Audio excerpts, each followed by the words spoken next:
नमस्कार दोस्तों, स्वागत है आपका हिंदी नॉलेज शो में। तो दोस्तों, आप लोग जानकर बहुत ज्यादा हैरान होंगे कि सऊदी अरेबिया जो पूरे अरब वर्ल्ड का सबसे ज्यादा बड़ा, सबसे ज्यादा अमीर और सबसे ज्यादा ताकतवर देश है, वो भारत का चौथा सबसे बड़ा व्यापारिक साझेदार है।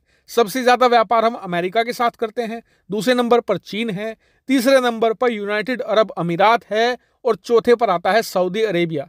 और रफली हम करीबन 42 बिलियन डॉलर का व्यापार हर साल सऊदी अरेबिया के साथ करते हैं।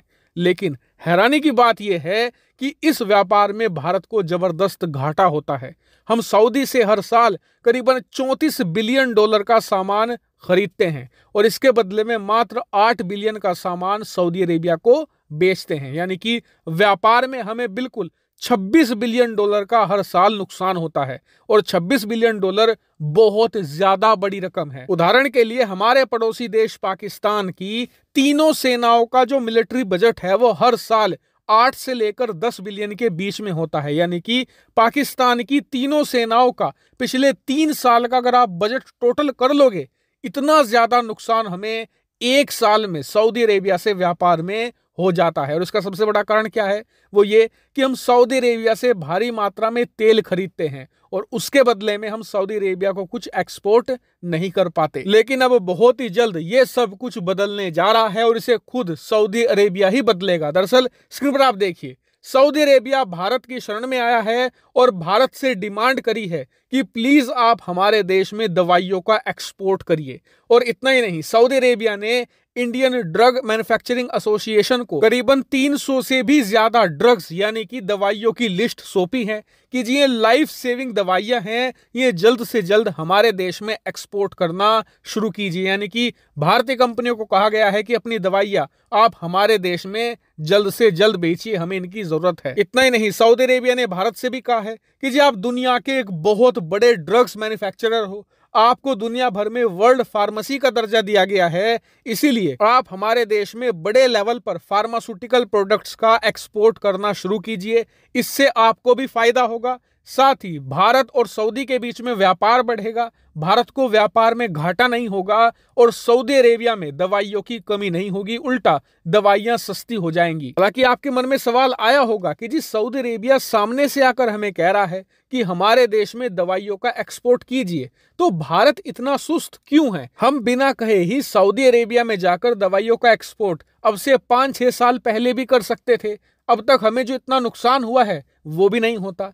तो बात आपकी सही है। देखिए, पिछले 1 साल के अंदर भारत को सऊदी अरेबिया ही नहीं, दर्जनों देशों ने कहा है कि आप हमारे देश में आइए, दवाइयों का एक्सपोर्ट कीजिए, और भारत ने उन देशों में दवाइयों का एक्सपोर्ट शुरू भी किया है। और भारत ये एक्सपोर्ट अब से 5-6 साल पहले भी कर सकता था, लेकिन भारत के सामने मुसीबत ये थी कि कोरोना काल से पहले यानी 2019 से पहले कोई भी देश भारतीय दवाइयों को पसंद नहीं करता था। यहां तक कि कुछ देशों ने तो भारतीय दवाइयों को बैन भी करके रखा हुआ था और इसके 2 बड़े कारण थे। पहला ये कि भारतीय कंपनियां जो दवाइयां विदेशों में 100, 200, 500 रुपए में बिक रही है, उसे 1 रुपए में तैयार कर देती हैं और 5 रुपए में मार्केट में बेच देती हैं। ऐसा इसलिए क्योंकि विदेशों में अगर आप 1 रुपए की चीज को 500 में बेचोगे ना, तो वहां पर लोग खरीद लेते हैं क्योंकि कंपनियों की मोनोपोली है। लेकिन भारत के अंदर लोगों की कमाई ज्यादा नहीं है, इसलिए सरकार दवाइयों की कीमतों को बहुत ज्यादा रेगुलेट करती है, कंपनियों को ज्यादा मुनाफा नहीं कमाने देती। और इसीलिए भारतीय कंपनियों ने यह महारत हासिल कर ली है कि कीमत कई गुना कम रखेंगे, लेकिन क्वालिटी और क्वांटिटी बिल्कुल वही रहेगी जो विदेशों में बिकती है। और इसी बात से दुनिया भर की दूसरी विदेशी कंपनियां कांपती हैं और यही दूसरा बड़ा कारण है। दरअसल अमेरिका, यूरोप की जो बड़ी बड़ी फार्मा कंपनियां हैं जिनकी पूरे मार्केट पर मोनोपोली है, वो अपनी सरकारों को ये डराती हैं कि भारत की दवाइयों को मत बिकने दो, इनकी क्वालिटी खराब है, अगर हमारे यहाँ पर बिकेंगी तो लोगों का नुकसान होगा। और सरकारें भी इस बात से डरती हैं कि यार हमारे यहाँ पर कंपनियां 500 में तैयार कर रही हैं, भारतीय कंपनियां 1-2 रुपए में तैयार कर रही हैं, मतलब इन्होंने क्वालिटी में खोट किया होगा। वो ये नहीं समझना चाहते कि हमारी फार्मा कंपनियां 100-200 गुना मुनाफा कमाती हैं। लेकिन कहते हैं ना कि भगवान के घर देर है अंधेर नहीं, इन सभी विदेशी कंपनियों की पोल खुल गई कोरोना काल में। जब कोरोना आया, दुनिया भर में दवाइयों की कमी पड़ी और सभी को भारतीय दवाइयां ही खरीदनी पड़ी जिनसे ये लोग नफरत करते थे। और जब इन्होंने इसे इस्तेमाल किया